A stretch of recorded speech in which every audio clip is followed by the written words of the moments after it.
আমরা যদি আমাদের দায়িত্ববোধের জায়গা থেকে কাজ করি, তাহলে হয়তো বাংলাদেশ একদিন সুকান্তের ভাষায় শিশুর বাসযোগ্য ভূমি হিসাবে গড়ে উঠবে।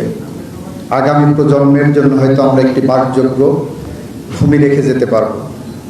আর যদি ব্যর্থ হই, তাহলে হেলাল হাফিজের ভাষায় আমরা উত্তর পুরুষের ভীরু কাপুরুষের উপমা হয়ে থাকব।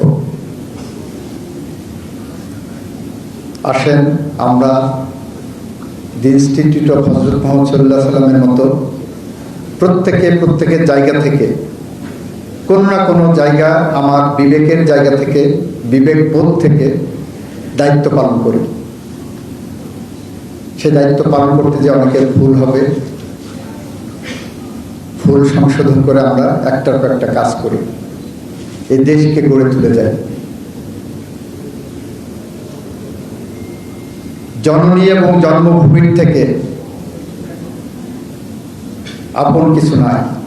ঘুমের জাদু সোয়ান গ্রুপের একটি পণ্য। কখনো কখনো জন্মভূমি জননীর থেকেও বড় হয়ে দাঁড়ায়। আর দাঁড়ায় বলে জুলাই যুদ্ধে গিয়েছিলেন 10 বছরের শিশু আনাস, তার মাকে চিঠি লিখে গেছে, that is part of the history now, যে মা আমি মিছিলে যাচ্ছি। পঙ্গু ছেলে যদি মিছিলে যেতে পারে, অন্ধ ছেলে যদি মিছিলে যেতে পারে, তাহলে আমি কি করে বাসায় বসে থাকি? আমি যদি মিছিল থেকে না ফিরে আসি, আমাকে ক্ষমা করে দিও, একদিন আমার জন্য তোমার গর্ববোধ হবে। 10 বছরের শিশু তার বিবেকের তাড়নায় মিছিলে গিয়েছিল বাংলাদেশের মানুষকে মুক্ত করতে, জন্মভূমিকে স্বাধীনতার স্বাদ দিতে, গণতন্ত্রের স্বাদ দিতে, আইনের শাসনের স্বাদ দিতে।